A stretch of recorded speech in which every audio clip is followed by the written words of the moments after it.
Amanda. I think we are. Okay, let me do a quick roll call vote, or I'm sorry, for attendance, to see if you were here and your mic is working. Louise? Are you on? I'm back. Mayor Bliss? She's gonna be a few minutes late. PM? I am here. Jermel? I'm here. Greg? Present. Jen? Here. Diana?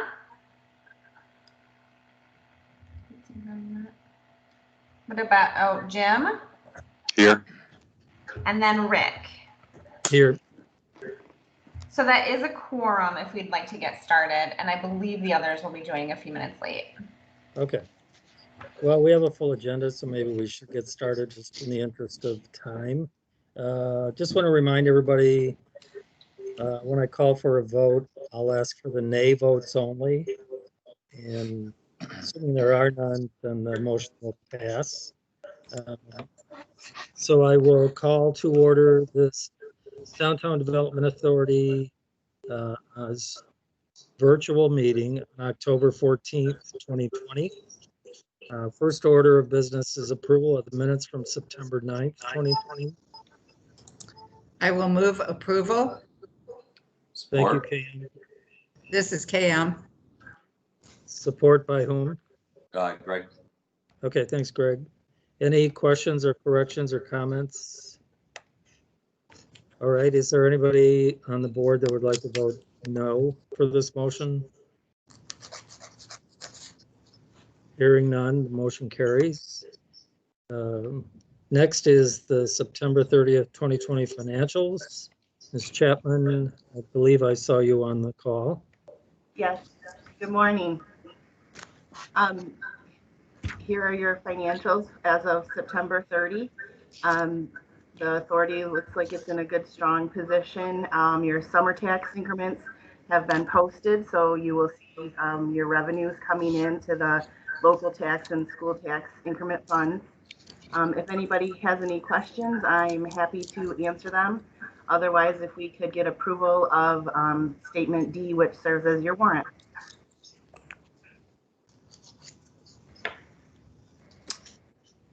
Move approval. Thanks, Greg. Second. Is that Jim Talon? Louis. I think that was Luis. Luis? Okay, thanks, Luis. All right, we have a motion and a second. Is there any other comments or from the board? Is there anyone on the board that would like to vote no for this motion? Okay, hearing none, the motion carries. Thank you. Next is the downtown infrastructure improvements. Mr. Elledge. Good morning, everybody. I'm here this morning to talk trash, and specifically trash receptacles. So if you'll remember, earlier this year, the DDA approved funding to replace some benches and purchase 12 of the trash cans pictured here for Granville Avenue. So continuing that work, I'm here to ask for funding to purchase 45 additional receptacles to replace basically all of the trash cans on the west side and South Ionia Street, so Ionia Street south of Fulton. Currently, the trash cans in those locations are the ones that are pictured here, the temporary cans. Some of them are in varying degrees of good and not so good shape.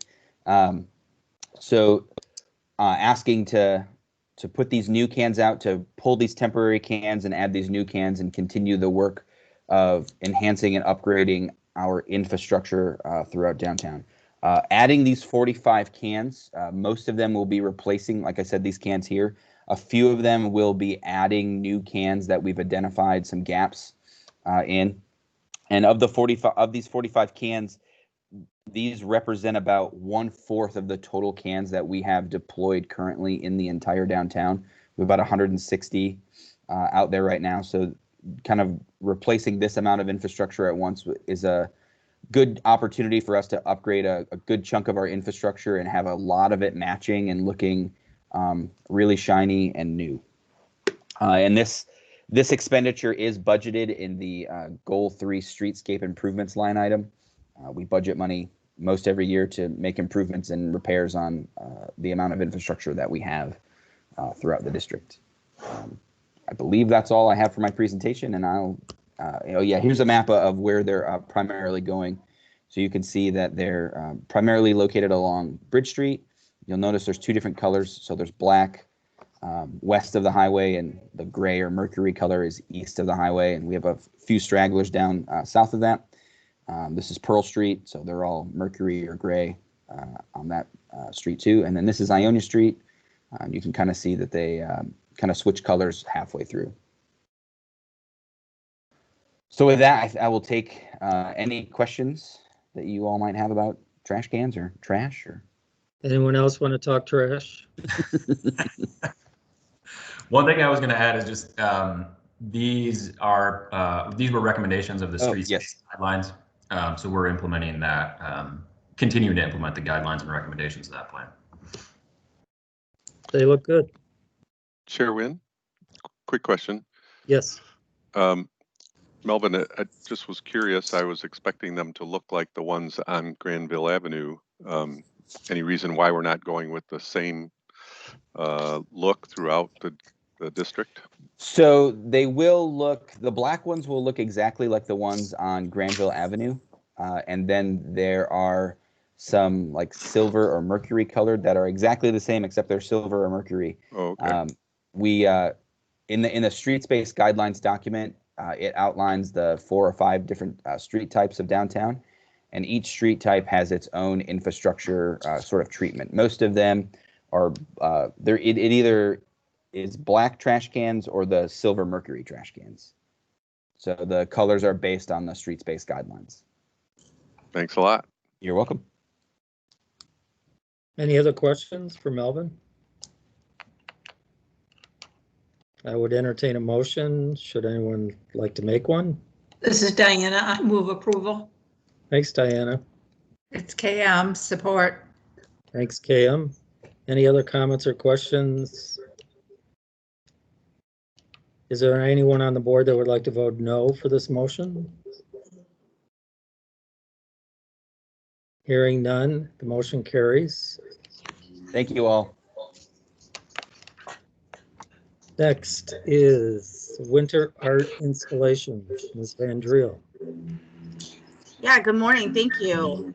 Before I start and dive into some exciting proposal, I'm gonna pass the torch over to Megan, who is our events coordinator from our team, to kind of give a quick recap of our last World of Winter event and winter art installation that we had last year. Fortunately, we didn't have an opportunity to do that recap for you earlier this year due to unforeseen reasons of COVID.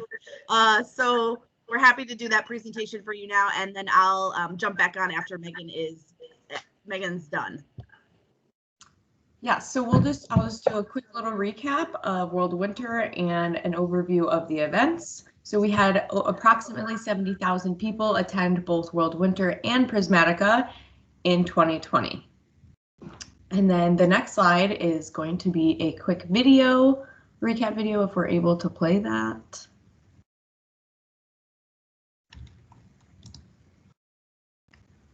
Do you know if you can play that, Amanda? Let me try a different. If not, no worries. You can skip over it since I know we don't have a lot of time.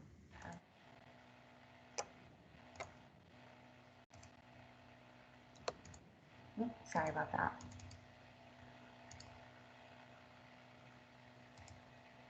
We can just skip over it. No worries. Okay, so we had a big social media impact. We had a 300% increase on Facebook and 100% increase on Instagram to give our organization and the festival more awareness. And next slide.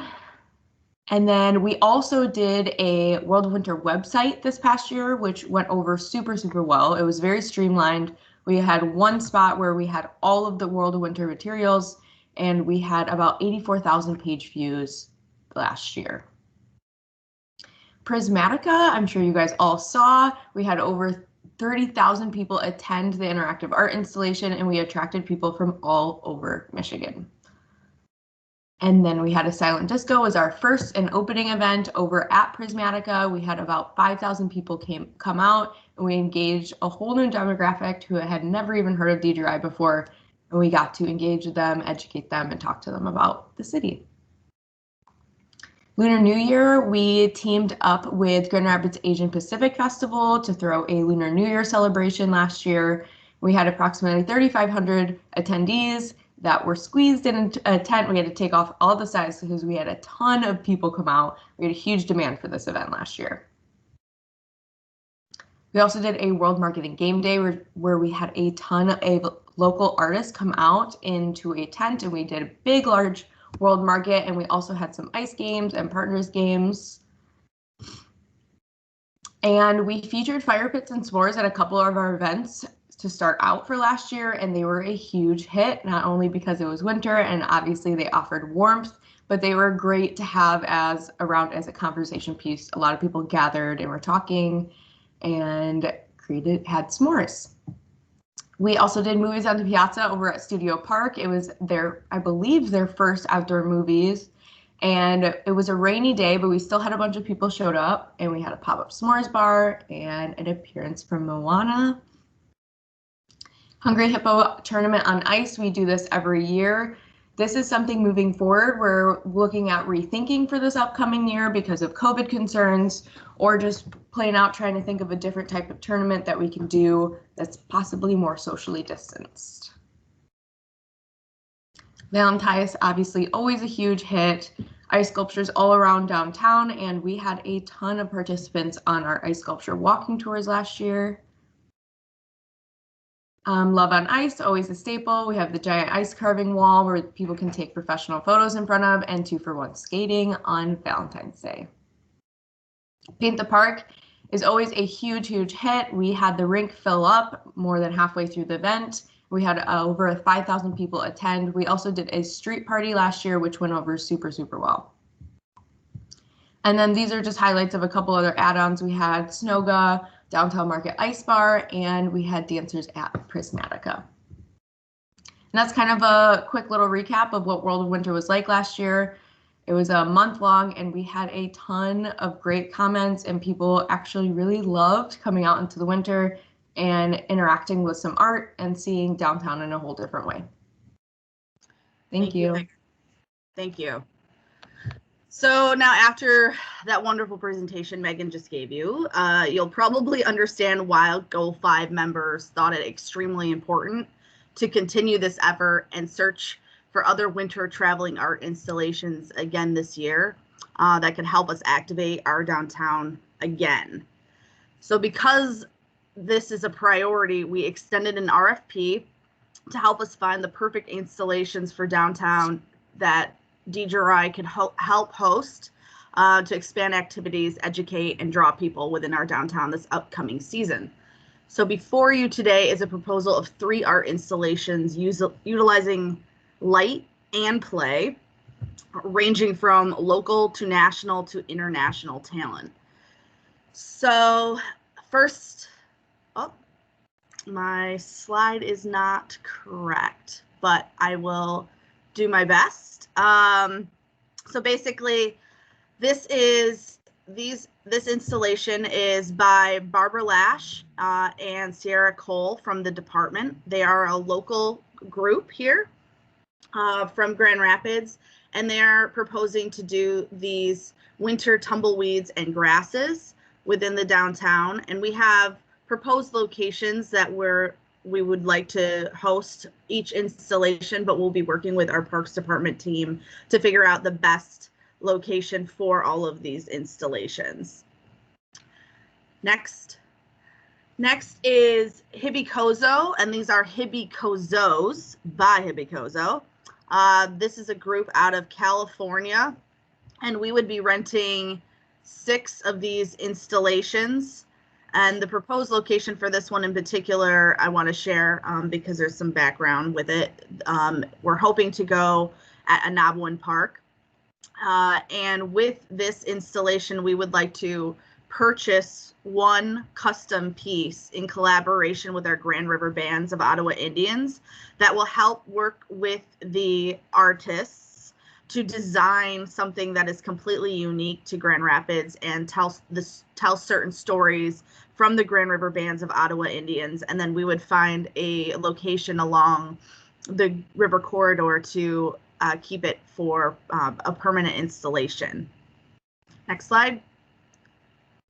And the last one is Impulse by Krios, and this is out of Canada. We teamed up with them last year to bring in Prismatica, which worked out really, really well. These are interactive seesaws that people can play with. They give off light and sound, so it's very interactive, and we'll be working to figure out exactly where this will go within our downtown footprint, but we would be getting 15 units of these installations. And that would be it. If there's any questions about those installations, I'm happy to take them. Before you today is a recommendation to approve an expenditure not to exceed $150,000 to support these 3 winter art installations. 80,000 of that was already approved back when we did the budget. It's in our public space activation through our winter installation line item. Yeah, and I'm happy to take any questions. Yeah, sorry, Tim. No, that's all right. I was just going to add in, thanks, Kim and Megan, for that. Great setup. So what Kim kind of referenced there at the end is we have historically budgeted to do 1 winter art installation. I think given our recognition of the importance of winter activation this year and trying to get creative and find ways to bring people out, as much as we can, we identified some funding through the economic recovery line item that we could also utilize to bring in additional installations. Are there any questions for Kim or Tim? Chairman Nguyen, I have a comment and a question. This is Luis. Go ahead, Luis. Yeah, I think Keith, this is great. I completely agree that because of the circumstances that we're living in, we need to activate the downtown outdoor public spaces. I think people will really crave this opportunity to get out and interact. So I think this is a great idea. The only question that I have is, what have we, I'm sure we've thought through COVID and how that might impact people coming out. I think to me, it's a double-edged sword, right? People will want to come out. People will also be hesitant to come out. So what are your thoughts on how we're going to handle that? Each installation is going to vary its own uniqueness on how we would handle such things. I mean, when we're going to program events, we'll have to program socially distanced and follow governor orders, which we've done really well this past couple months with the Bridge series. And we have to follow a specific guideline in order to make sure that we are following protocols from the state. So we'll be able to continue to do that with anything that we're looking at doing. Also, some of these you can see that they're touch. Luckily, it's winter and most people are wearing gloves already, but we will be able to maintain them and clean them just like we do all of our downtown infrastructure that we've added recently this past season with our tables, chairs, and be able to sanitize on a regular basis to make sure that everything's safe and secure.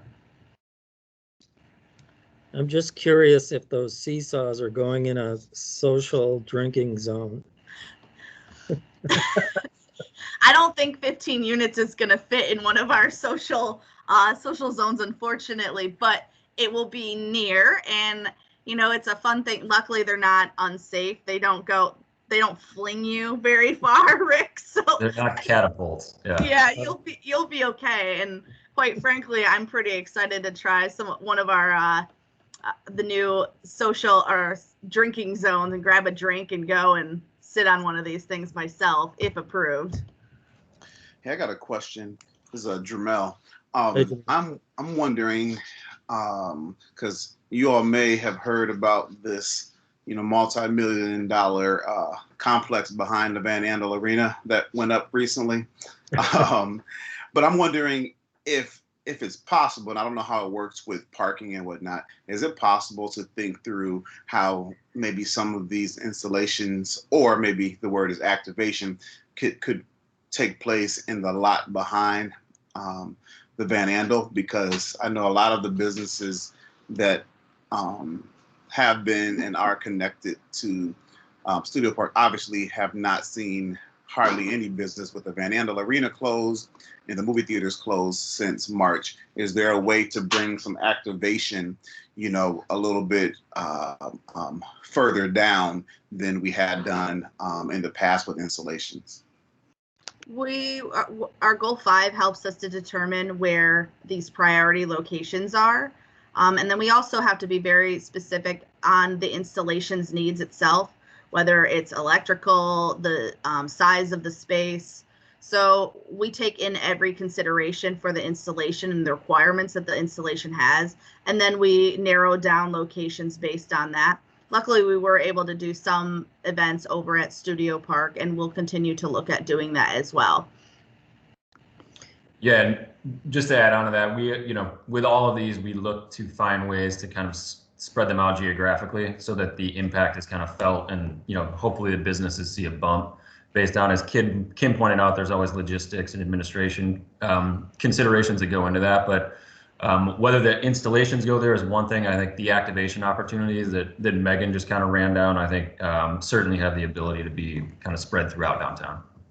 Yeah, and we're going to be working with our Office of Special Events to be able to show and do kind of a cast call, much like we did the bridge, where we're telling people that we have these installations and they can program themselves. So it's not just our team constantly doing the programming around it specifically, but asking others to help program these spaces and these installations.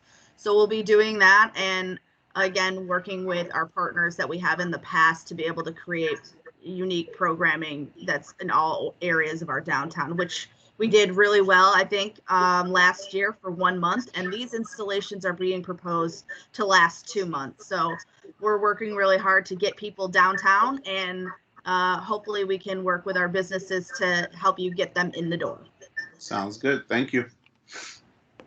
So I have just a couple comments. One, I think it's important that we embrace the winter this year more than even in the past, just based on everything that's occurred and is currently occurring.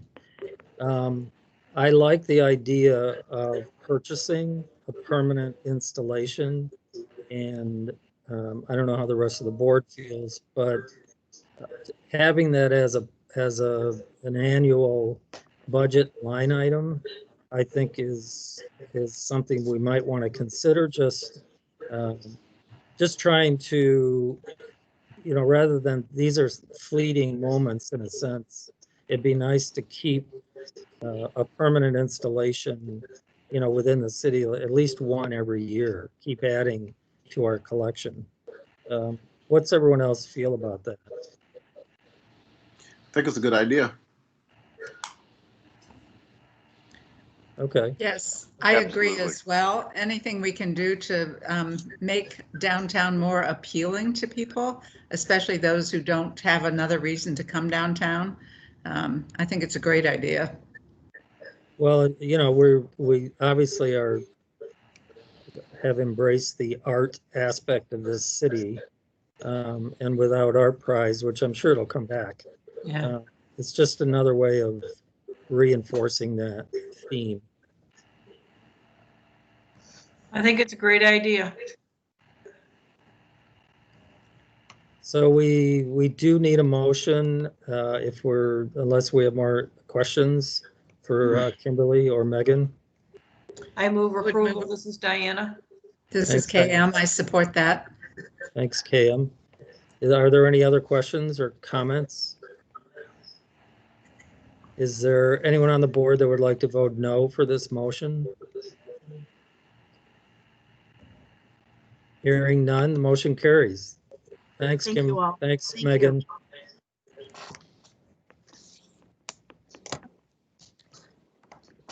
speaking of social zone, Speaking of winter and social zones. Mr. Miller, are you on? Yes, I am. Good morning.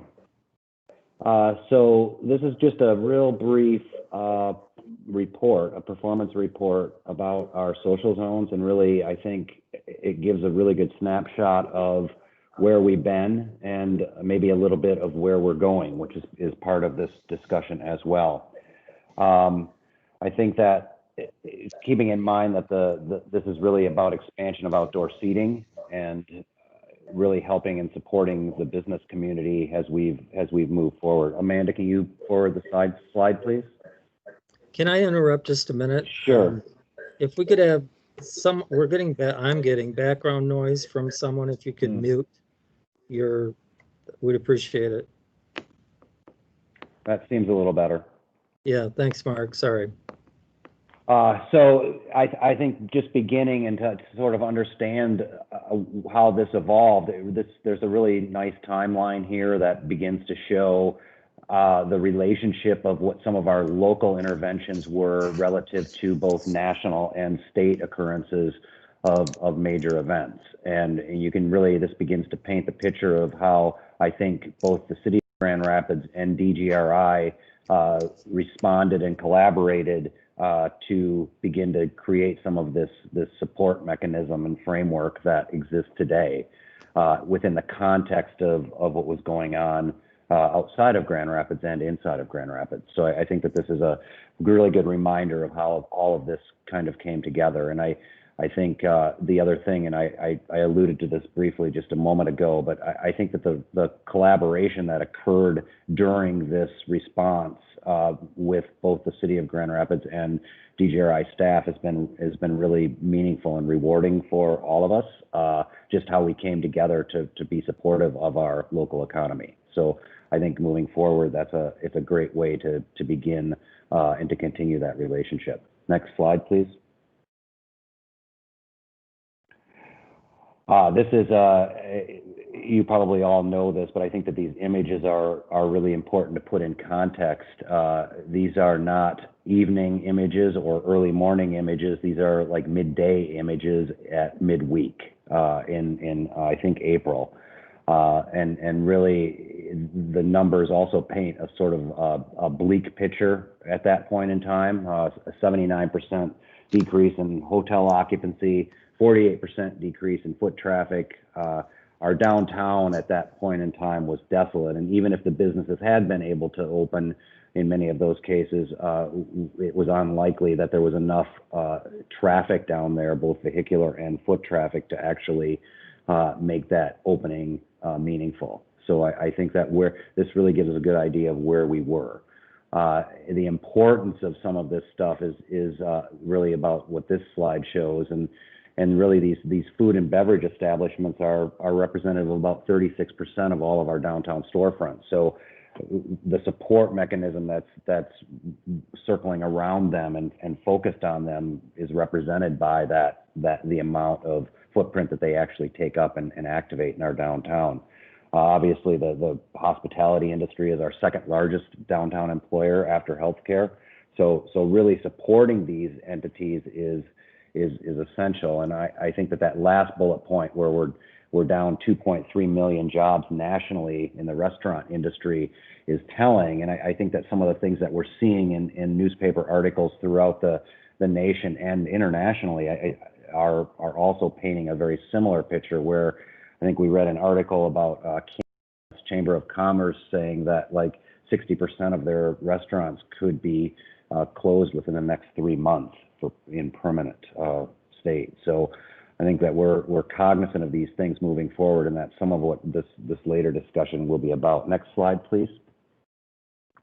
And I mentioned this a little bit about our collaboration, but we really pulled together and expedited some of these responses, whether they were at the state or whether they're at the local level, and really in a way to clear some of these processes so that our business owners could focus on reopening and recovery of their businesses in lieu of like managing a process. So I think both the city of Grand Rapids and DGRI really focused on aiding the businesses in that way.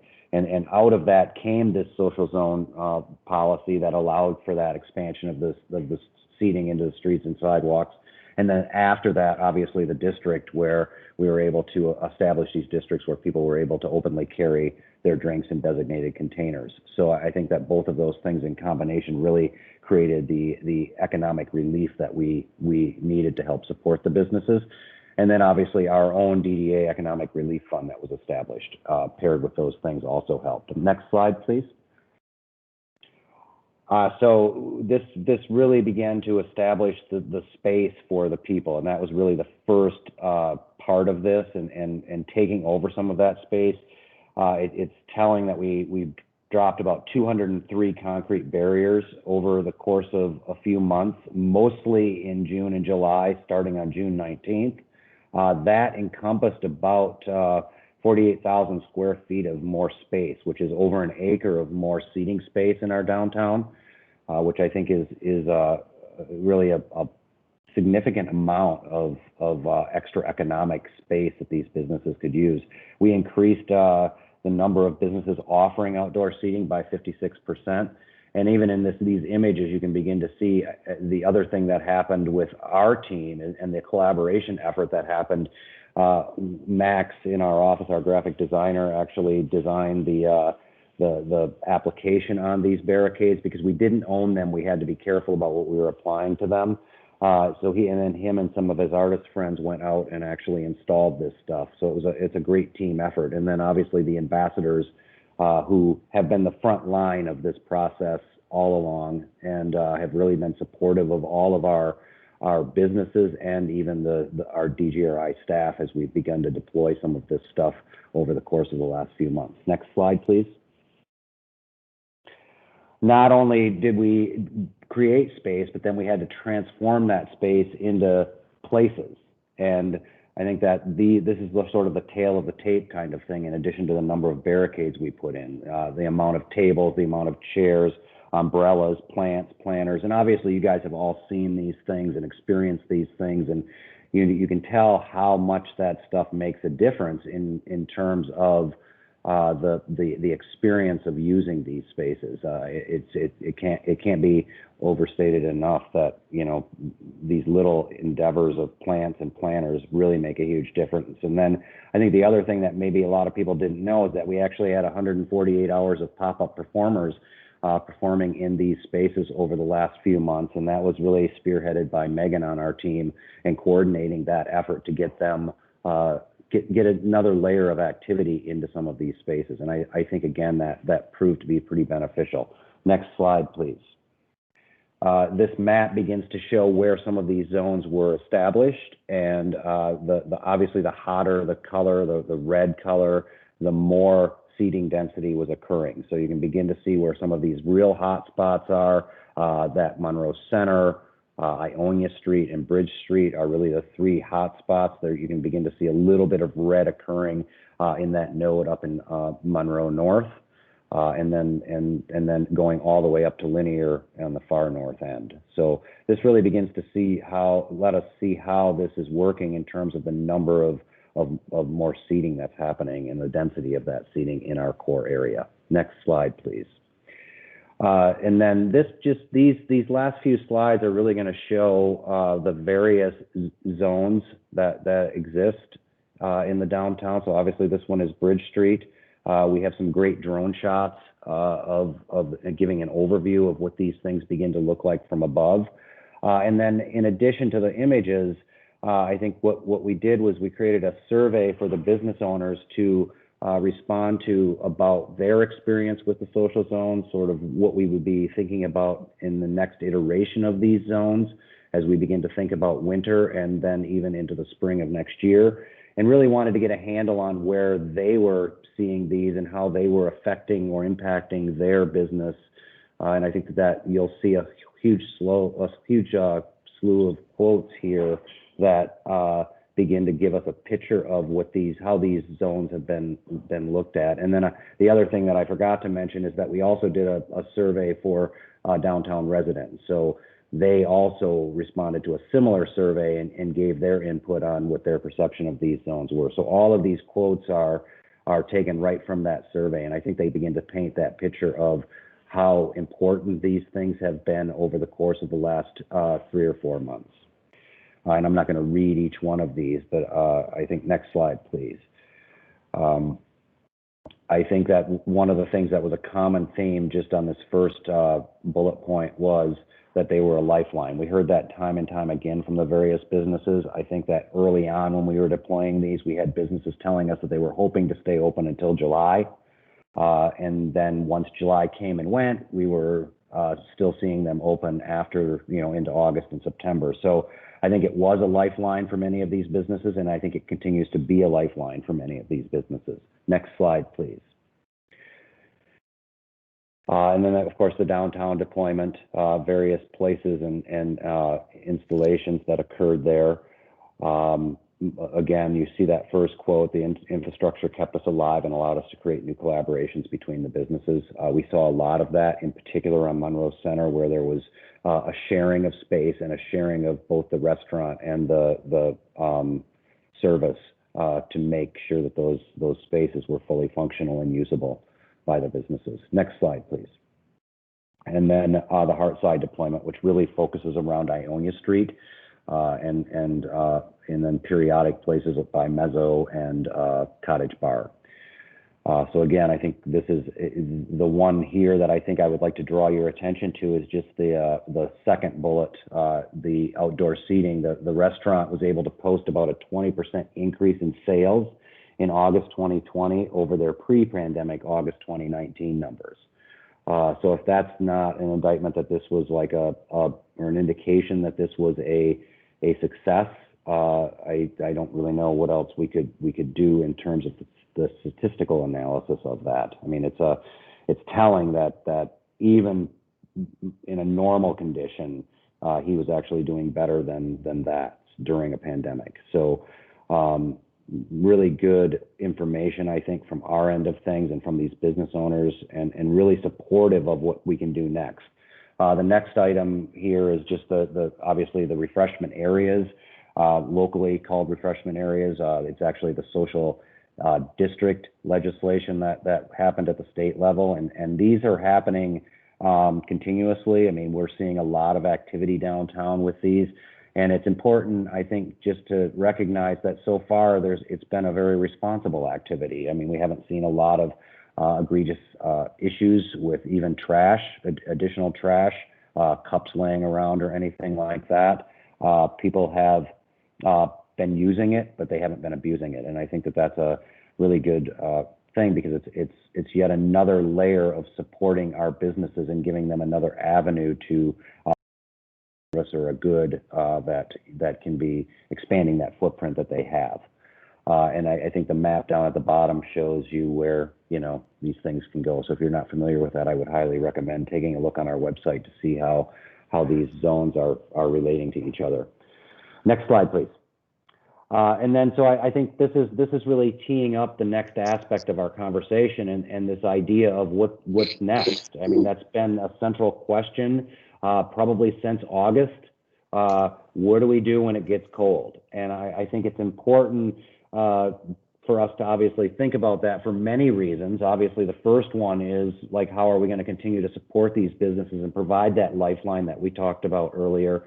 But also, even in terms of our GR Forward plan and how it talks about activating the winter. And we've talked about the 4-season city since the inception of that 2015 plan, and Kim and her team has certainly been pushing towards that all-year activation, and you just heard about some of that stuff. This is just another potential opportunity where we can accelerate that kind of thinking and really start to talk about our outdoor dining, our outdoor seating, and see how that might work towards the fulfillment of that plan. And then next slide, please. And this is really the last slide here, and I think it gives you an idea of where we can see some of these things. These are just active links that will provide each of about the outdoor dining, the social zones, and then obviously the social districts, which we refer to as outdoor refreshment areas. So all of that stuff is in this report. And if you have any questions about that or comments about it, I'm happy to take them before we move into the next piece of this discussion. Any questions for Mark? Thanks for highlighting the Amway Grand Plaza pouch. They were a big hit, by the way. I think they continue to be a big hit, right? Right. So moving into the next part of this discussion, and this relates to the memo that you have in your packet entitled Social Zone Winterization. We have a two-pronged approach here that we're moving forward and trying to build upon these social zones. The first one is that if you remember back in May and June when we were thinking about deploying some of this stuff, we elected to rent all of those concrete barriers. There's a total of 164 that we have rented. They're approximately 12 feet long, concrete. They weigh between 5,000 and 6,000 pounds each. And we've deployed 164 of them throughout the downtown. We rented them through September and realized that at that point in time that a lot of our businesses were planning or hoping to keep these social zones going and this outdoor seating going. And then the city expanded the program until May of 2021, which then necessitated us to start to figure out with our friends at Bush Concrete what was the next step and how we were going to secure these things for a longer term period of time. We didn't want to keep renting them, especially if we were talking about another 6 to 8 months. So we elected to see what it would take to buy them. And in talking with our friends at Bush Concrete Products in Muskegon, they really allowed us to apply all of that rent that we had paid previously to the purchase price of these units. So they've been a really good partner in all of this and really supportive and responsive to our needs. So I think that what we're asking for here is really to purchase those barricades so that we own them, and that price is a not to exceed price of $43,000 for the 164 barriers. Purchasing the barricades will allow the social zones to be more predictably staying in place over the course of the next few months. That helps businesses plan ahead, essentially. I mean, it helps them staff, it helps them create menus, and it really gives them a little bit more certainty in a very uncertain world. They also allow, the purchase of them will also allow DGRI and our partners to paint or amenitize the barriers. So up until this point, we haven't been able to do anything except apply some of that wheat paste artwork to them. This will give us the chance to put even to start to do murals on them if we want to, very similar to what you might see up at the skate park at 555 Monroe, which we've been painting those. And then finally, it gives us a little bit more flexibility to potentially attach into these barricades any kind of support structures that we would need for canopies or tents. Again, these things are substantial. They weigh about 6,000 pounds and really might provide us some ability to hook into them in ways that we wouldn't have been able to if we were renting them. So if there's any questions about that portion, or if you want me to just continue on with the initiative number 2 before we talk about this one, Rick? Any questions for Mark first? Yeah, why don't we do them as separate motions if that's all right with you, Mr. Chair? Sure. I would like to, Tim, correct me if I'm wrong, but potentially these social zones can go for 5 years, right? So the 5-year timeline comes in with the drinking areas, so the social districts and common areas. The social zones are local approval, so those are things that could, in theory, stay permanently. Okay. So this would be probably a good investment. Yeah, and we have Mark touched on the fact that we currently have barriers up at the skate park. We internally have already identified other uses if and when they were no longer needed for the social zone. So things like bike lanes, protected bike lanes, or other barriers. So we would have a use for them beyond just this. Okay. Can I entertain a motion? So moved, Mr. Chairman. Thanks, Greg. I'll Support. second that Support. motion. Oh, sorry. All right, we have 3 supports. I'll take. Any other questions or comments? Okay, anybody on the board that would like to vote no for this motion? Hearing none, motion carries. Okay, Mark. Okay, the next item.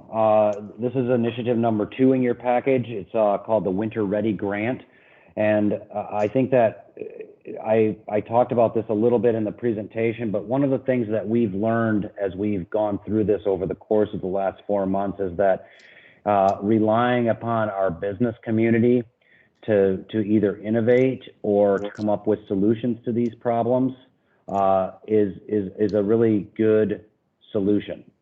In lieu of either our staff or city staff trying to anticipate what they might do or providing a one-size-fits-all solution to a problem. So we've really relied upon our business community to create some of these zones where we've created the framework and they've filled it in. I think that one of the things that happened during this winter discussion was we started down the path of like, what could we buy specifically to help these businesses, and whether that was targeting a specific enclosure or whether that was targeting a specific type of heater proved to be very difficult and a moving target, because every time we talked to one of the businesses that were planning or thinking about this, they sort of had a different solution, even down to the type of heater that they were using. So as a result of that, we really took a step back and said, let's, in lieu of being really proactive in providing specific things, let's try to think about more of a grant system that we can support some of this innovation that they are coming up with that specifically is related to their business, because obviously they know their business a whole lot more than any of us do. So this Winter Ready program is in draft form at this point in time. It's included in your package.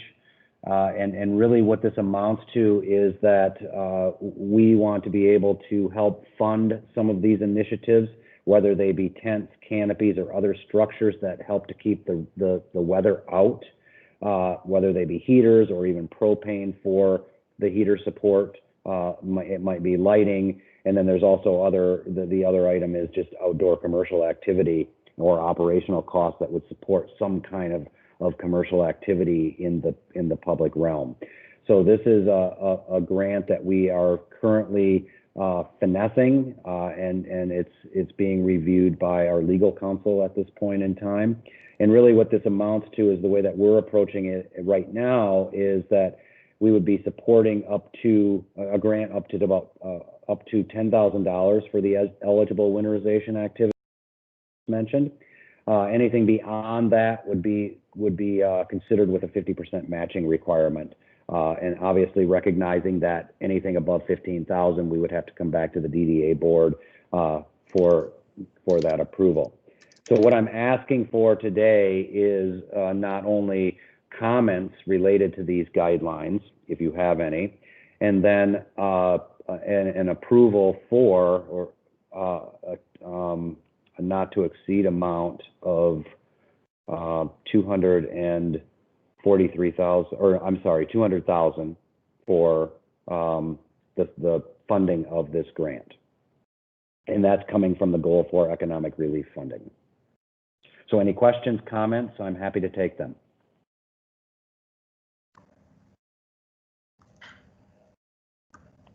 Mr. Chair, I have a question for Mark. What's the role of, so when you start thinking about semi enclosures, whether it's tents or the dome concept in heaters, what's the interplay with public safety issues? Principally thinking of fire for these type of structures. How is that being sort of navigated or discussed? Great question, and I sort of didn't talk about that, but I probably should have. One of the other things that we can do as an organization is support these businesses in the process. So we have been working with the city of Grand Rapids and Lou Canfield specifically to create the process for permitting these things. Obviously, the stuff is in the public right of way. It needs to be permitted. So what we are doing is essentially working with the building department and the fire department to evaluate each of these things as they get approved or as they get envisioned. So, I mean, the short process is really like, let's have the business owners create what they want to do. It can either be a drawing or a one-page write-up, submit that to the DDA, we submit it to the city, and then we have a consultation with them. We're committed to do that in about 24 hours and then have another 24-hour period where we can actually hopefully come up with whatever conditions that are required for that permit. So it's a streamlined process that we in the city are hoping to be able to assist the businesses in to get these things up and running. And I think an example of this that already happened before this process was created was that Luna actually had the fire department come out and look at their plans and their installation for their heaters. And then they did get approval from the fire marshal on that. So I think that we're just trying to clean that process up a little bit and streamline. So Tim, I'm just, can you speak to because a 200,000 at 10,000 a piece would be 20 businesses. So I guess the question would be, you know, how far will our money go in helping, you know, the sort of the area itself, not just 20 businesses? I assume there's more. Yeah, and as Mark mentioned, we did a survey, and so we have a little bit of we have a couple data points in terms of interest in exploring this. I think the thing I'd highlight there is that this is the starting point, and so if with your approval today, we'd authorize the funding. As Mark mentioned, we'll finalize the guidelines for the grant with our attorneys to make sure everything's compliant with PA 57. Put it out and just sort of get a sense of the interest and what level we think or what level of support is needed. We've estimated based on some of our design conversations that anywhere between 5 and 10 is what will be needed to help winterize these areas. But if we're finding that we're quickly spending funds, we would bring it back to you and potentially seek more funding. So we do have that ability to kind of build this as we go. The other thing I'll point out as we kind of get a sense of the interest is that we still may look to get more proactive and, you know, maybe in 1 or 2 key areas around maybe some of the winter art that you all just authorized, look at doing installations on our own so that it would be less business driven and more sort of public space activation driven. So this is still kind of an evolving program that we're building out as we think about winter activation. So I hope that answered your question, Mr. Chair, but if you need more clarification, let me know. No, that's good. This is KM. I have a question. The agenda packet talks about proposed funding of 200,000, and then the recommendation talks about not to exceed 243,000. Either is fine as far as I'm concerned. I'd like to know which one we're voting on.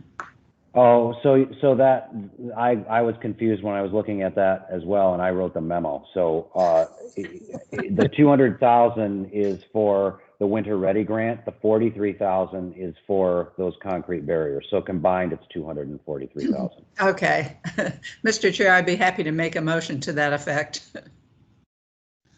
Great, thanks, Cam. Support. All right, we have a motion and support. Chair, Any other comments or questions? Yes. This is Commissioner Jim. I just wanted to express kind of awe and appreciation for the amazing work that DGIRI staff have been doing to make some of these things happen. An obvious symbiotic relationship with the businesses downtown, following up on those ideas, making things happen. Not just for the businesses, but for those of us that just enjoy going downtown. And my wife Pat and I got to take advantage of that last weekend, and sitting under the trees at a restaurant on Monroe Center, it was just an awesome thing. And y'all are doing amazing work, and just wanted to express appreciation for that.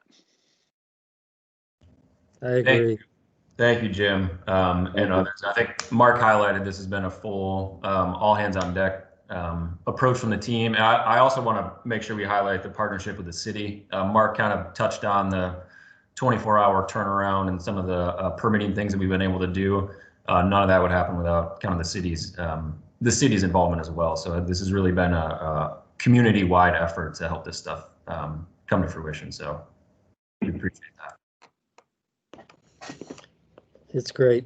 Okay, so we have any other comments or questions? Is there anyone on the board that would like to vote no for this motion? Hearing none, motion carries. Thanks, Mark. You're still up. Thank you.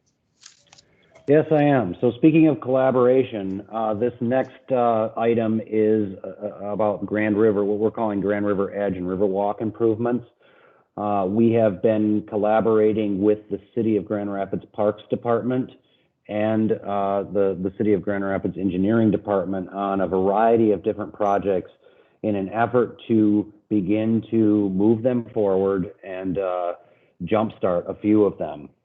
So I'm going to briefly talk about them. There are a total of 6 in this memo.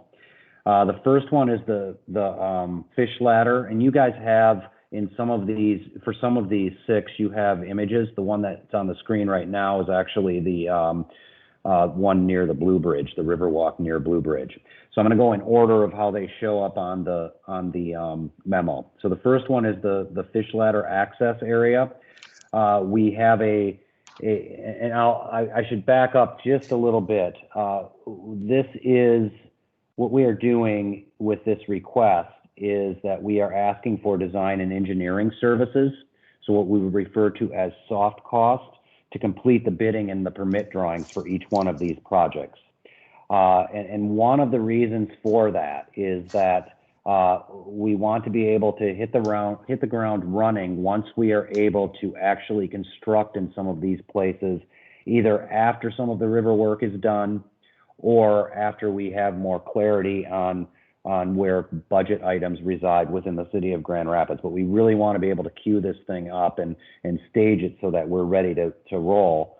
And then the other thing, and this is a more practical thing, is that many of these projects do require permitting, the EGLE permitting from the Michigan Department of Environment, Great Lakes and Energy. And because of that, what we are finding is that those permit processes are taking a lot longer than what had historically been happening. So these sets that we are creating will allow us to begin the permitting process for many of those projects so that, again, we can be ready to roll when the time comes. And we're not spending a year drafting and engineering drawings and then going through a permit process. So this is really about trying to jumpstart some of these projects as we begin to move forward and think about activating that river edge as quickly as we possibly can. And not only activation, but I think more importantly, accessibility to it and getting people closer to the water in a more meaningful way. And that's really what all of these are about. So the first one, the fish ladder one, is really about creating some engineering and design drawings that remediate the southern entrance to that installation along the river. It's in sort of poor condition. So these drawings will allow us to not only contemplate fixing that, but also make some improvements to the launch area. And again, with the idea and an eye towards future implementation in many cases on these projects as quickly as possible. So we will be coming back to you for all of this work when we do have more clarity on what the actual budget for construction will be for each one of these projects. The next project, and it's really the next 2 projects, really talk about the Riverwalk. And as you probably all know, that Riverwalk has been closed for the last year. So there's not a lot of access down there. If you look at it, there's boards missing on the boardwalk area. But there's also a heavy erosion problem that's happening near the Blue Bridge where it's at grade. So we are looking at both of those areas, basically the Riverwalk that extends from the Blue Bridge all the way to Michigan Street, and really looking at improvements to that. So this drawing that you see on the screen is really the initial concept design. where that area adjacent to the Blue Bridge, so the Blue Bridge is right on the left of that upper drawing, and it extends along that at-grade portion. This actually shows an accessible ramp coming down to the water, and really beginning to terrace that thing a little bit more so that we get a little bit more protection so that the river is not undermining the at-grade walk. So that's that first sort of segment, and we're going to take that from this concept all the way to a construction and permitting drawing. And then we're also going to be taking the next segment from Lewis to Michigan and looking at additional safety issues, and then also planning for the 50 or so boards that need to be replaced in that portion of the Riverwalk. So again, you can see by Lion Square where some of those boards are missing, and there's a lot of gaps in the teeth there. So those are 3 of the projects. The 4th one is actually what we refer to as the Wealthy Street access. And you have 2 different concepts in your package. One of them is on the screen right now. And this is really, again, one of those projects that has, in 2018, was actually drafted as a concept, but hasn't really gone anywhere since. And so we want to really move this thing forward in terms of getting it ready, getting the drawings going, having some opportunity to start the permitting process. And I think this is one of those sites that is really a high priority for not only DGRI, but also for the city of Grand Rapids. The Parks Department is really passionate about this because it really provides one of those areas of the river where we have not seen a significant amount of access or equity to do an installation here where we can begin to create some of that more equitable distribution of these points getting connection to the water. This could be a fishing area. This could be a put-in area in an area that's south of Wealthy Street. So, and it would be on the eastern side of the street near that parking lot that's at Wealthy and Market, which is currently city-owned property. And then we have 2 more projects in this mix. The 5th one is actually in Nabawan Park, and you've seen this before. This is actually a concept drawing of the Mounds area that we worked significantly with the city of Grand Rapids and Beardus Design to and collaborate with the Grand River Band of Ottawa Indians to re-envision this portion of this park. So again, this thing stands in concept. We want to move this from concept to reality, and a step in that process will be the construction drawings and the permit drawings for this portion of work. I think stepping back just a little bit here, obviously the biggest priority for all of us is making sure that we get that river walk from the Blue Bridge to Michigan operational by next spring and summer. So that's really the priority of all of these projects.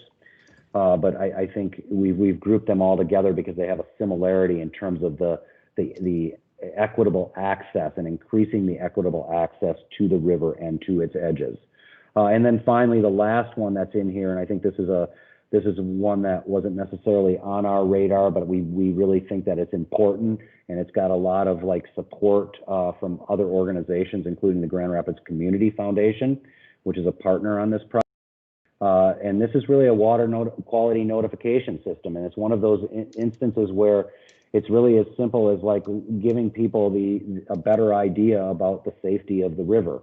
The water's clean, so this is a way to show people, notify them that the river has high water quality, the turbidity is low, that sort of thing. And it's really simple in terms of having a green, yellow, or red notification, very similar to what you see on the lake shore at Lake Michigan in terms of the wave and the undertow and the safety of that body of water. And this is really a way to give people a better sense of the river's accessibility. So we think this is a really important project, and this is the one of all the 6 that actually is about implementation today, where we're doing something on the ground and not just doing permitting and construction drawings. So with that, I'm happy to take your questions. I do want to highlight that these projects were all included in our fiscal year 21 DDA budget as part of the Goal 1 river edge improvements.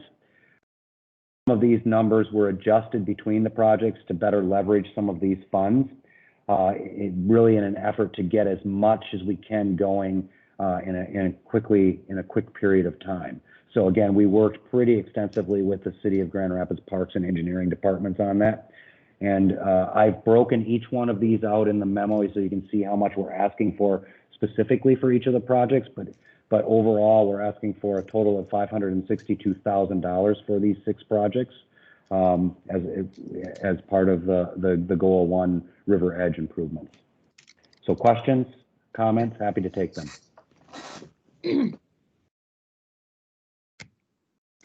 Questions for Mark?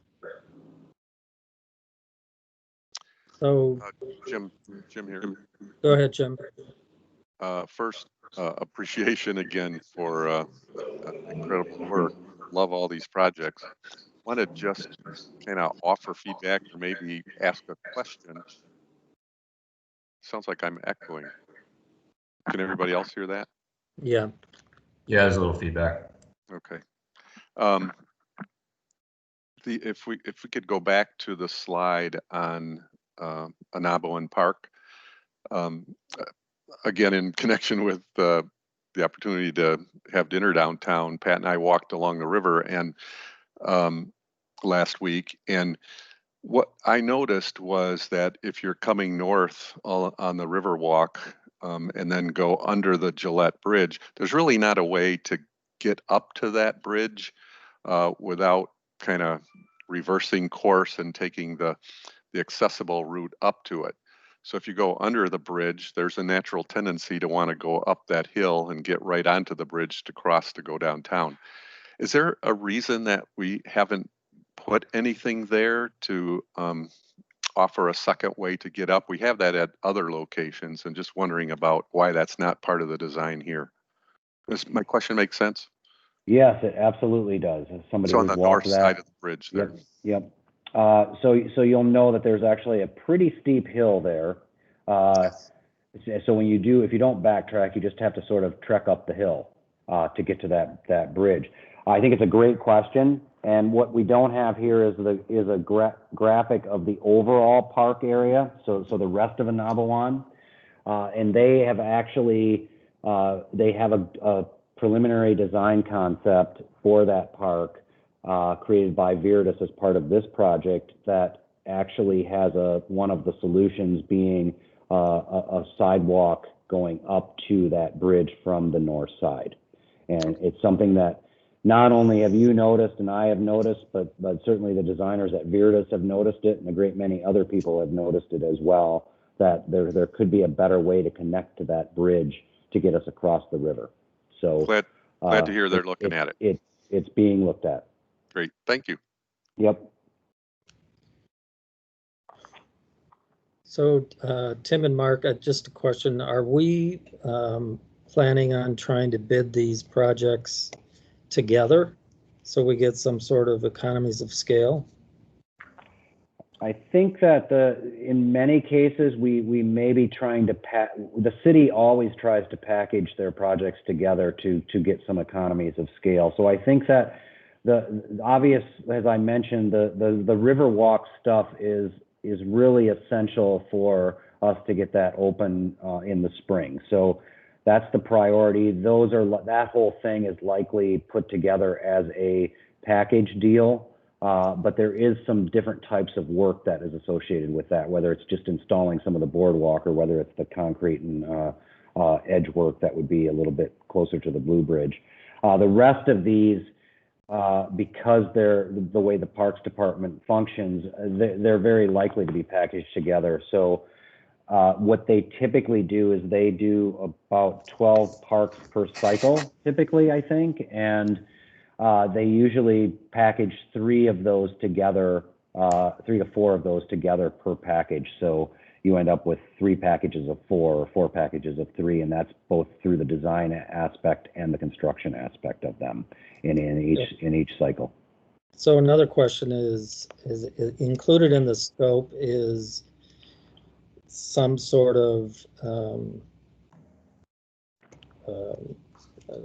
improving the aesthetic value of that huge cement wall. that goes along the boardwalk and improving the planters that are there? I think that that's not included per se in this scope, but it's something that we are very aware of.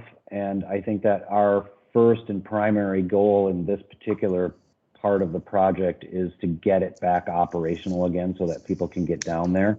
And then after that, I think we begin to have some conversations about what we can do to incrementally activate that stuff with art or plantings.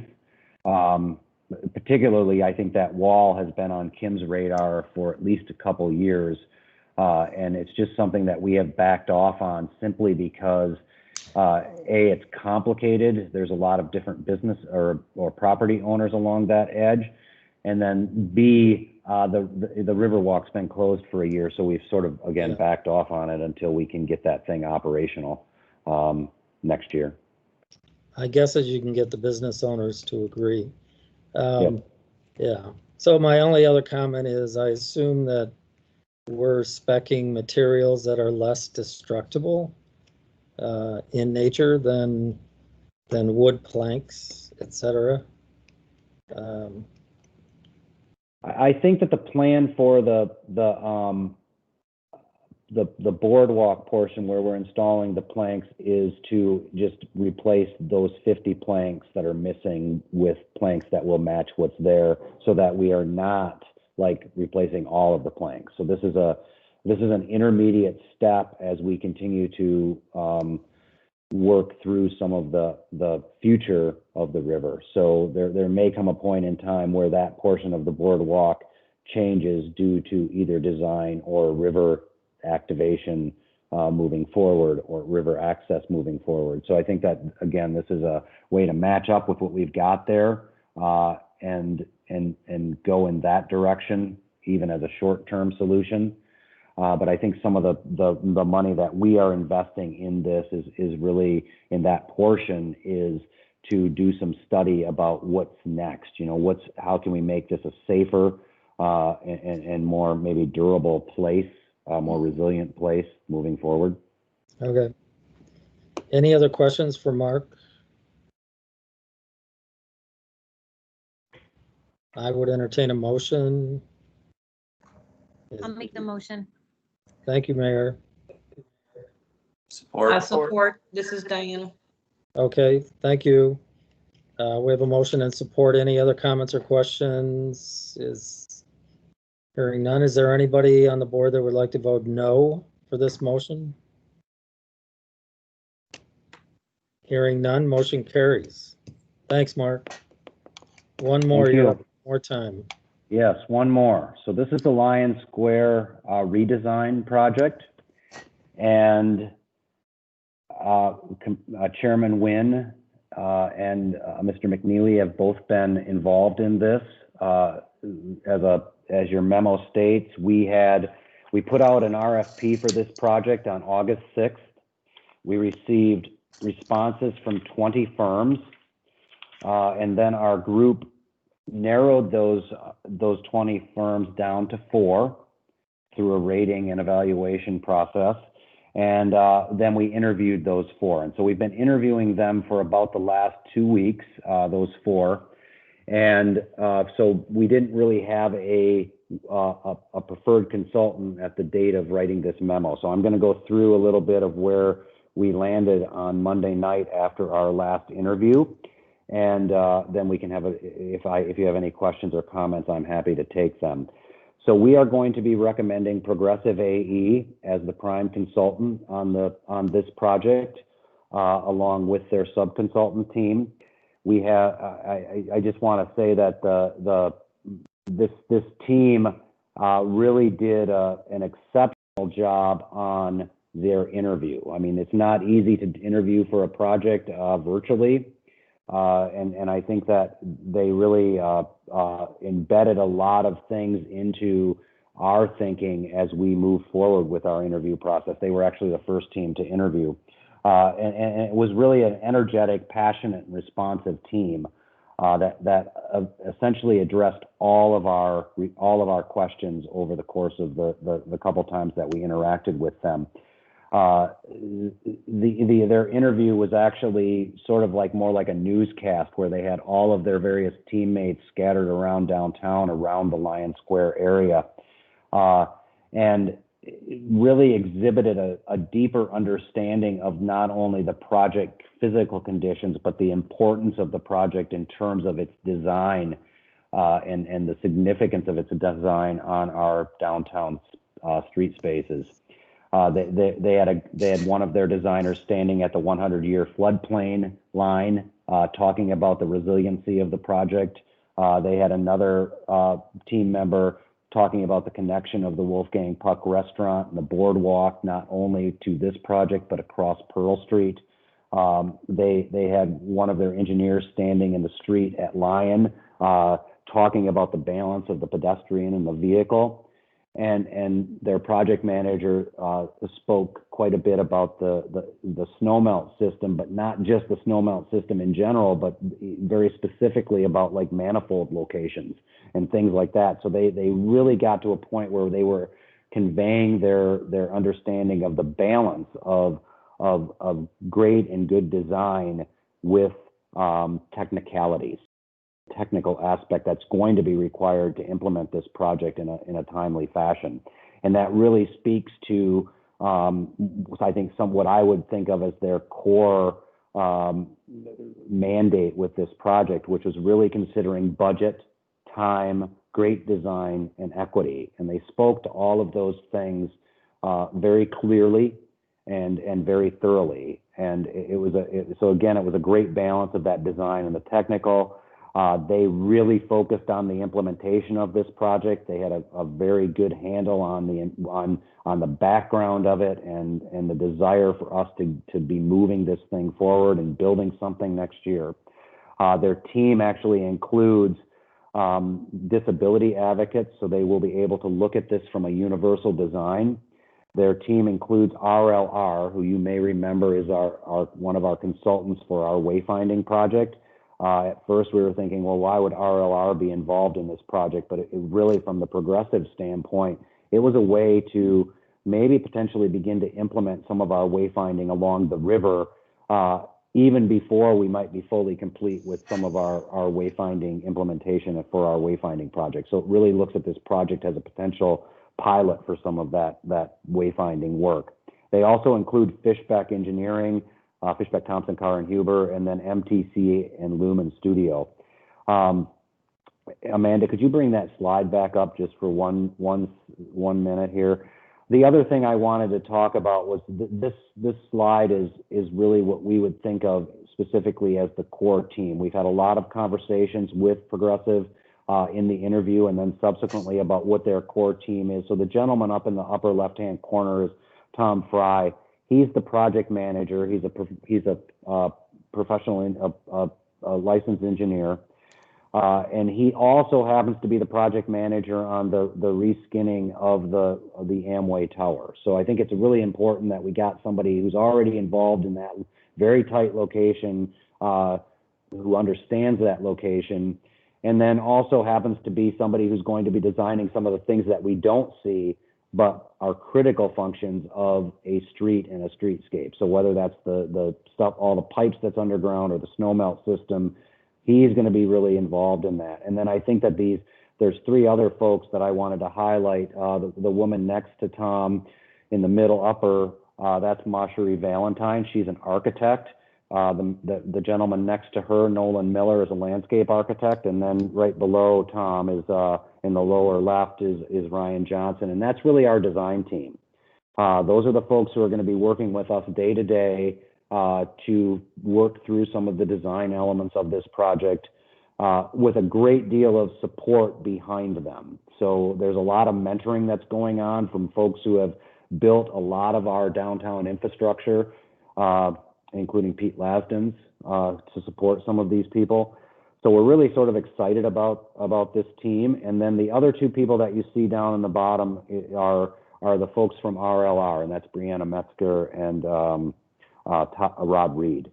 And that it's important to note that that is actually a minority-owned business.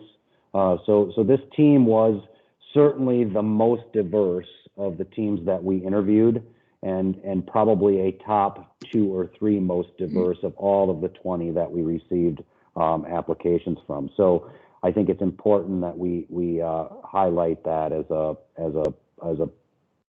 important aspect of in which we look through when we're evaluating these teams.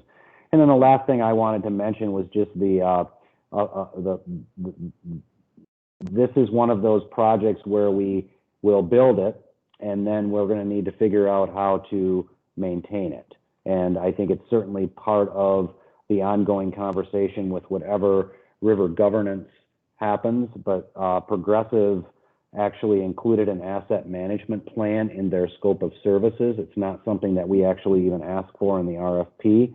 So I think that we can at least hit the ground running in terms of understanding the dynamic of what it's going to take to maintain this piece of infrastructure as we move forward.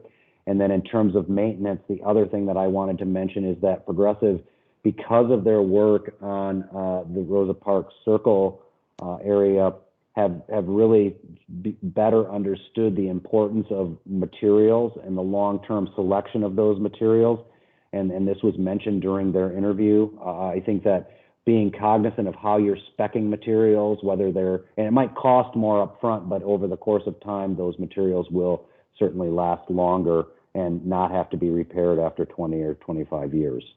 So I think that all of that said, we as a group, it was a unanimous decision to move forward with Progressive. So what's not in your memo is the fee structure that I'm going to be asking for as part of this project. So Progressive has a fixed fee of $270,270 for these services. We typically add about a 10% contingency to those services in case something happens where we need to add a different fee that we weren't prepared or weren't cognizant of at the time at this time. And so that adds $27,000 to that $270,000 fee. They also have a reimbursable amount of $10,000. That's a not to exceed amount. That reimbursable will cover the travel expenses of RLR when they come up. It will also keep track of all of their printing, and there's going to be potentially quite a bit of printing on this project because of the various entities that have to review it and move forward. So that brings us to an overall fee of $307,270 that we would like you to authorize funding for these consultant services.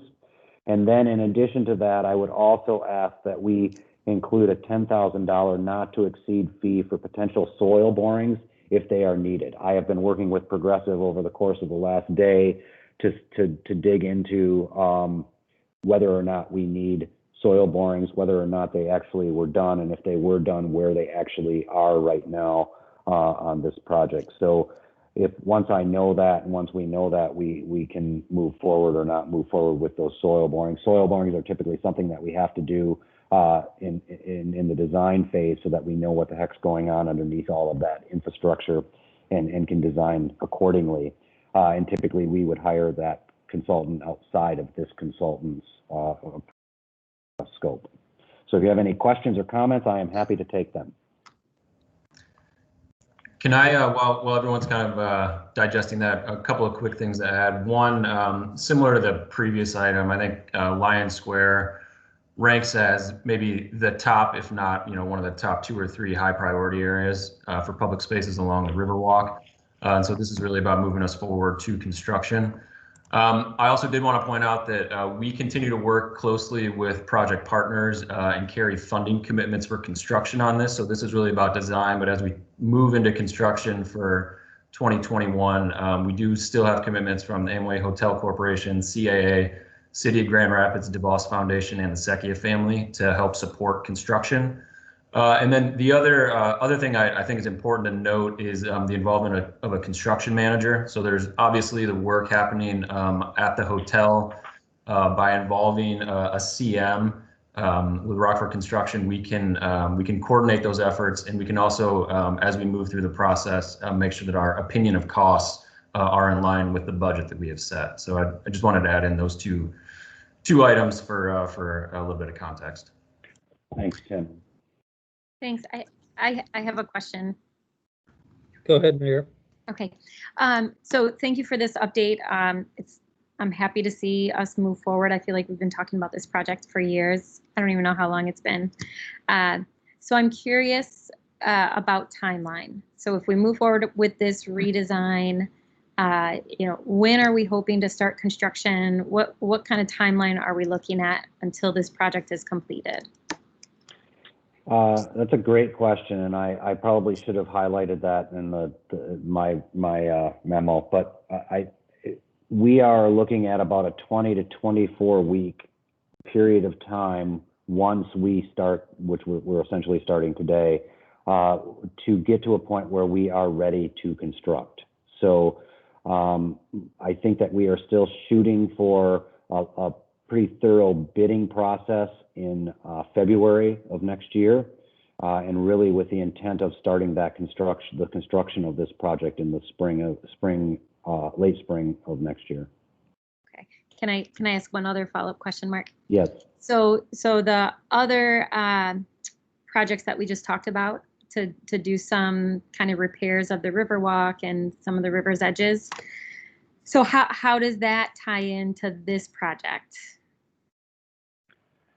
That's a good question. I think that one of the first things that we're doing with those other projects is, again, trying to get that Riverwalk, specifically the lower Riverwalk adjacent to this project, back to functioning and operational so that people can go down there.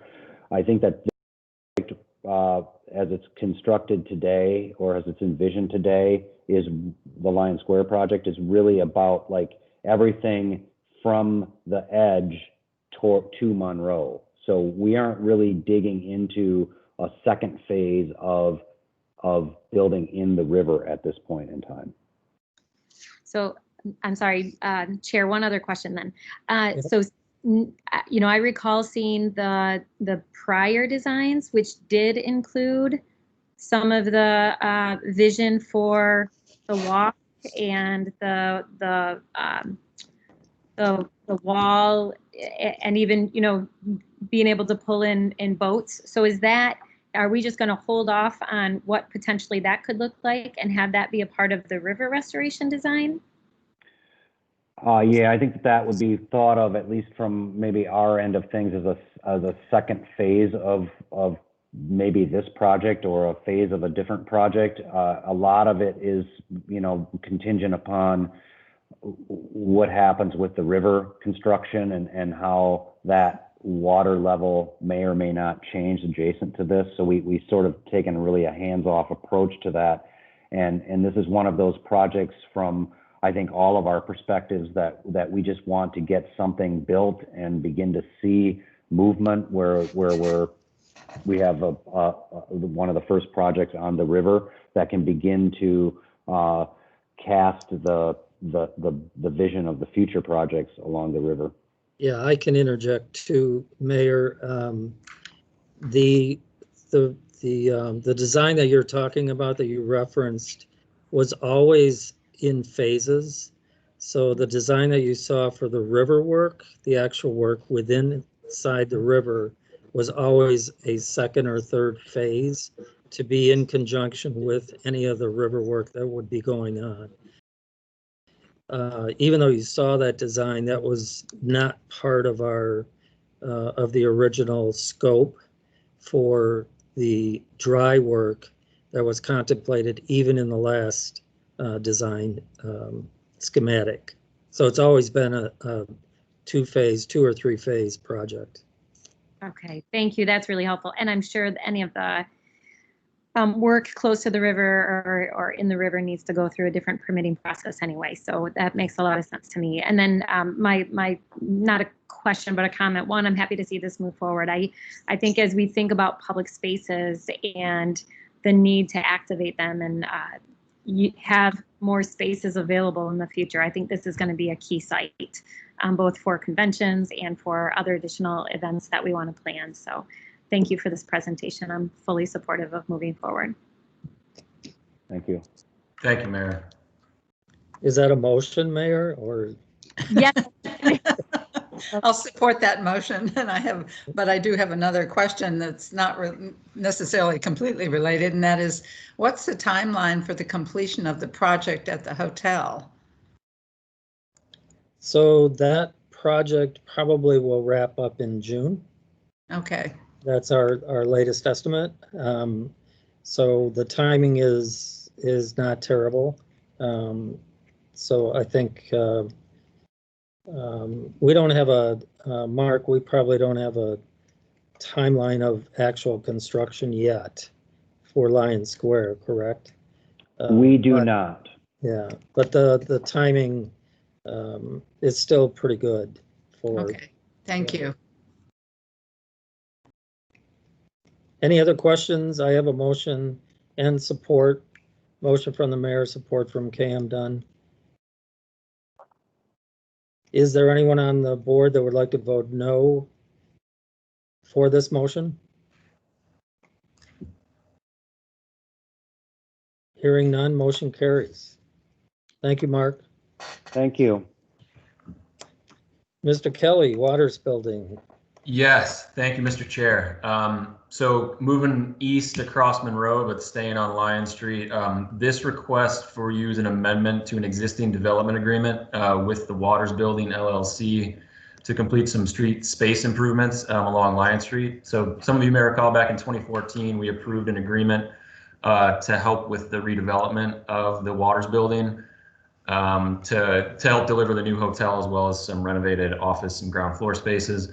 At the time, because of the overall project cost, the right-of-way and streetscape improvements were really isolated on Ottawa. But given now some of the new construction that's happening, particularly across the street and at the corner of Monroe and Lion, the building owners are now interested in moving forward with some street space amenities. This would be coordinated along with some work to an existing areaway that needs some reinforcement. So as I indicated in the memo, improvements in addition to the areaway reinforcement would include new street trees, benches, trash, recycling, bike loops, all of which would be in keeping with the street space guidelines that Melvin touched on earlier. So total cost of the work is estimated around $180,000, and so the owner's requesting 50% of those eligible activities be added to their existing agreement. Along with that, to ensure that they receive a full payback, they're asking for an extension of the term. The initial term with their agreement was 10 years, and so this would add 5 more years to that. And if approved, total eligible activities would be raised to not to exceed amount of $1.572 million. And the term would be extended for 15 years. Because their capture has already been initiated, that period would end in 2031. So we're looking at an additional 11 years. That is my presentation, but I'm happy to take any questions. I'm glad to see that big stone wall come down across the street. So yeah, I think we all are. Yeah, this seems timely. Yeah, and really can help, change the face of Lion Street as an active corridor. And then if you think about Lion Square dead ending at the river, this really can change the street. A quick question, Chair, and this is sort of nitpicky, Tim.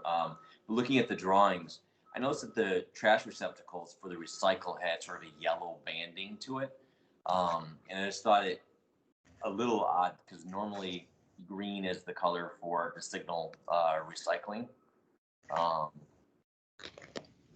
in terms of sort of a wayfinding signal. So I didn't know if that was a picture of exactly what was happening or, anyway, it's a small point. No, it's a good question. I may ask Melvin to jump on if he's got anything to add, but I do believe that is to coordinate with the city's kind of color scheme. If you think about your trash and recycling bins, the red and yellow, I believe that is what kind of led to that. Melvin, do you have anything to add there? Yeah, that's a countywide SORT program, so the branding is consistent throughout all of Kent County. So the guidelines just reflect that branding that was adopted by the city. Interesting. Okay. Good question, though.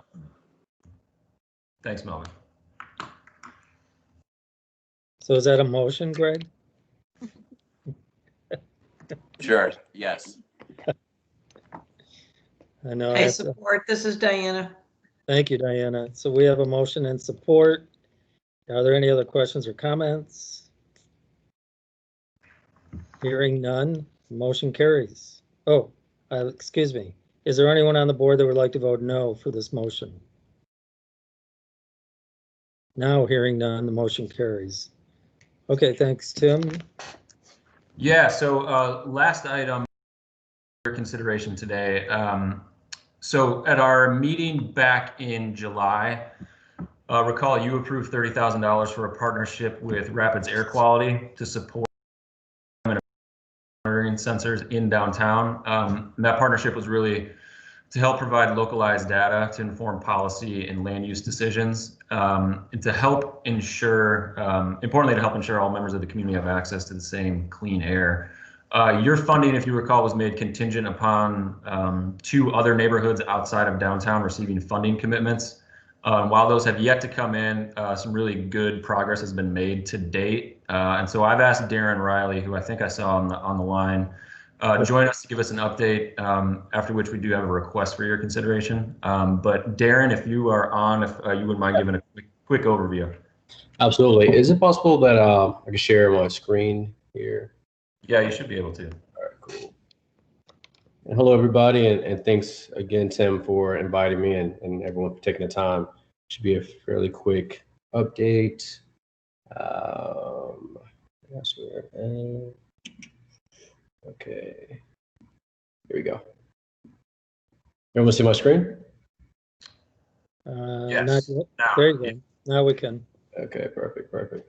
So yeah, just a quick update again. Thank you so much for taking the time. But before we dive into the update, since our July conversation, just want to make sure everyone is kind of aware and up to speed of a recap of why we exist and what problem we're trying to solve. So it's pretty fairly known that air quality does affect our health, and we've realized that at Rapids Air Quality that there are a lot of social determinants of health as it pertains to air quality across socioeconomic and ethnic lines. And our whole goal is to mitigate that disparity gap, and so every person across the Michigan and beyond have an equal go at it when it comes to the air that they breathe and their quality of life. So how do we do that? We're going to create a microgrid starting with Grand Rapids of micro air sensors that are tracking important parameters when it comes to air quality to supplement the EPA station that is downtown.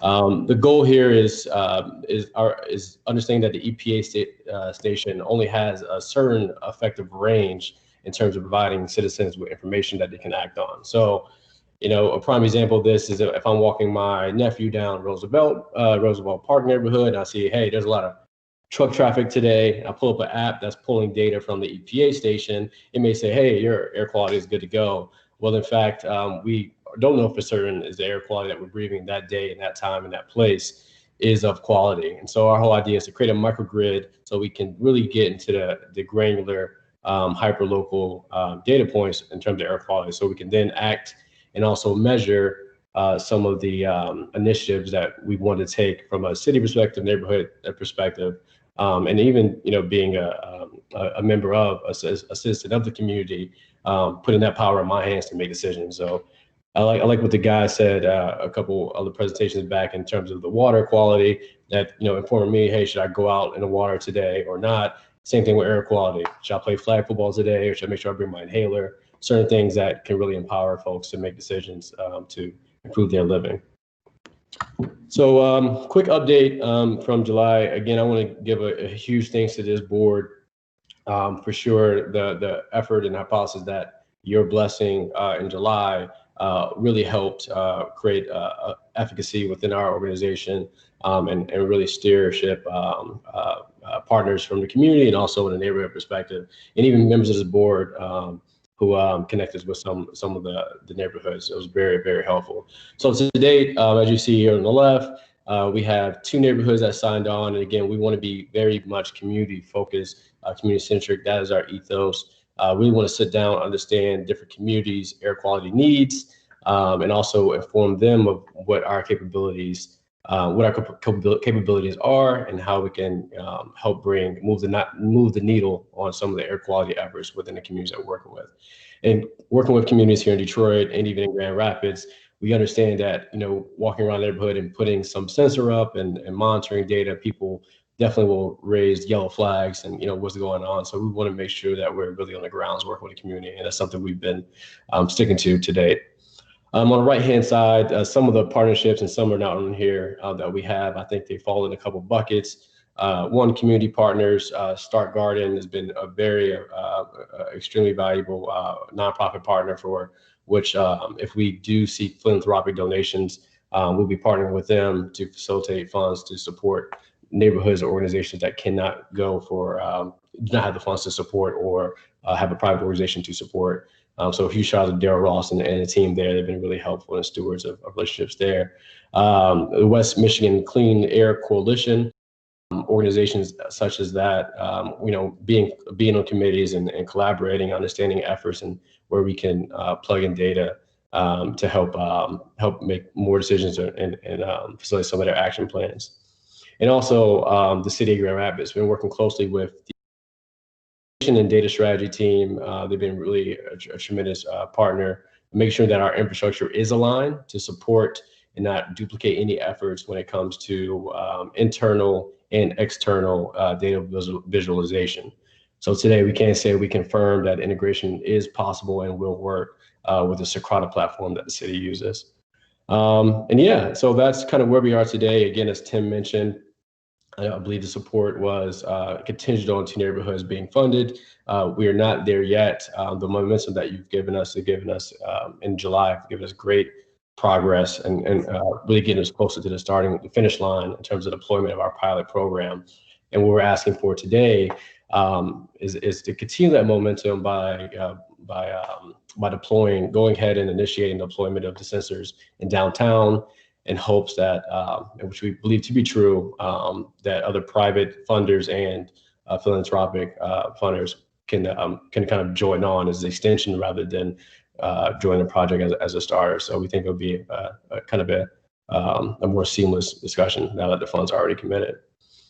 So yeah, hopefully that was helpful and a quick update. Happy to answer any questions that others may have, but yeah, thank you, Tim, for the time. Yeah, thanks, Darren. Thanks for walking through that and for joining us. So as Darren mentioned, our ask this morning is really just to allow and ask that you authorize the funds that you previously did in July and that they be deployed. I think as Darren's highlighted, we've gotten a lot of good community traction with this, but in an effort to kind of prove the concept, we do think getting the sensors out in downtown sooner and now would kind of help bring on some additional funding sources. So that is the ask. I think I indicated the memo, but we are still only authorized for the $30,000, which you previously approved, and our funding would have to stay within the downtown and DDA district. But with that, happy to take any questions. Chair, quick question. Tim, Yes. with this deployment, how quickly would the data become available? Or what's the timeline for the project? Yeah, I might kick that over to Darren. Darren, do you have a good sense of the timing? Yeah, absolutely. I know timelines are not here. I think it's definitely going to be contingent, obviously, on the deployment of funds. As soon as deployment of funds, they will need about 2 months for the sensors to get here, and then also not 2 months to get sensors here and to install the physical sensors in the designated locations. As soon as that happens, the dashboards and the data integration portion, which is the last phase of the deployment, will stand. So here's your question. Once the funds are executed, I'll say between no later than a 2-month period to get that fully stood up. Good question, Greg. Yeah, so by year end. Any other questions?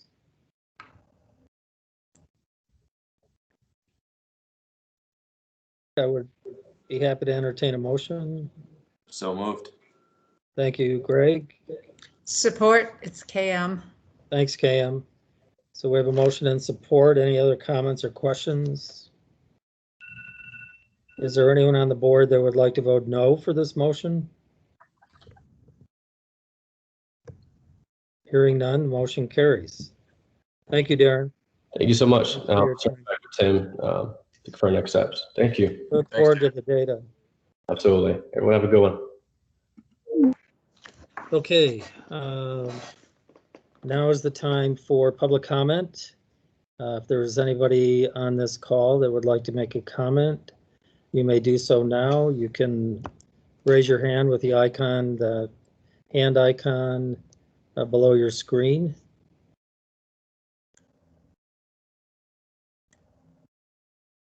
Amanda, I don't see any, do you? No, it doesn't look like it. I do not. Okay. All right. Next, just general board member discussion. First of all, apologize for going over. We were afraid this would happen with this agenda. So we do have an item, just bringing back the question, since we are now, meetings are allowed up to 20% of every 1,000 square feet of space. There is an opportunity for us to meet safely in person, given the size of the room and the number of the board members. We can probably do that safely and meet in person. So I wanted to get the temperature of the rest of the board to see what everyone thinks moving forward, if that's something we'd like to entertain. Any comments on that, or? I still would like to meet virtually, personally. Anybody else? Rick, this is Jim. Yeah, Jim. My general philosophy has been that if we don't have to meet in person, it's probably best practice not to. And so I would prefer, I actually think that, and I look a little bit at who's at this meeting, and it does feel like we perhaps have more opportunity for public observation, public comment than we do in our in-person meetings. So I appreciate these meetings and would like to continue them until it feels more safe. Okay, anyone else? I mean, we're personally, I would rather meet in person, but I'm okay meeting virtually for, until everyone is comfortable. Chairman, this is Luis. I also support continuing to meet virtually as long as we can, but I do have a question though, with regard to whether we can continue to meet virtually. If my understanding, and this is a question for our lawyer, but my understanding is that we were allowed to meet virtually as a public body under an exam that has now been shot down by the Michigan Supreme Court, or maybe it hasn't, but I guess I just want to know whether we can continue as opposed to whether we should. If the answer is I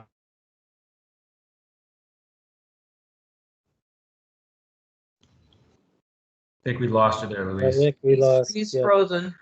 Jessica, are you still on the Yeah, call? Sure. Yes, I am. Yes. So happy to jump in here. So if you guys have been following the law, it's been sort of all over the place the last few days. And I actually just did a summary for Tim, which he can certainly share with you. But just to cut to the chase, there is a bill moving through the legislature, and I believe it's headed to the governor's desk probably today. And assuming she signs it, you would be good to stay virtual until the end of the year. And then we can reconsider after that. But I think that it's a safe assumption that she's going to sign that bill and that you would at the end of the year. Okay, good. You certainly have the option, but just so you know, I think that you're perfectly safe remaining virtual until then. Okay. Thank you. Thanks, Jess. Rick, this is the mayor. I'm happy to do either as well, and I'll defer to the consensus of the group. And then I was just going to say what Jessica said, that the legislation was passed yesterday, and everything that we're hearing is that the governor is going to sign that. Okay, that's good. Chair, this is. I think just personally, or as chair, I'd feel more comfortable with everybody feeling comfortable meeting. I wouldn't want to put individuals in an uncomfortable position. So I think as long as we can meet virtually at this point, Tim, let's continue to meet virtually. So any other board member discussion for the greater good? I really am excited about the river work that we approved today. I think it's going to show the community that we're not because of COVID, and that we're really embracing the river. I mean, I think everybody's really wants to see something happen on the river. So even these smaller projects, I think are going to show people that, we're really serious about making something happen on the river. So progress is happening, no doubt. Could I add two more things quickly before adjournment? One, you should have a calendar invite hold for 10 a.m. I just want to remind everyone that's an informational meeting that we're required to hold based on PA 57. The board is not required to attend. We don't need a quorum for it. And we recognize we've had you here for almost 2 hours already. So if you're not able to attend, no problem. We'll have it recorded if you wanted to see it. I'll be doing really just my standard president and CEO report.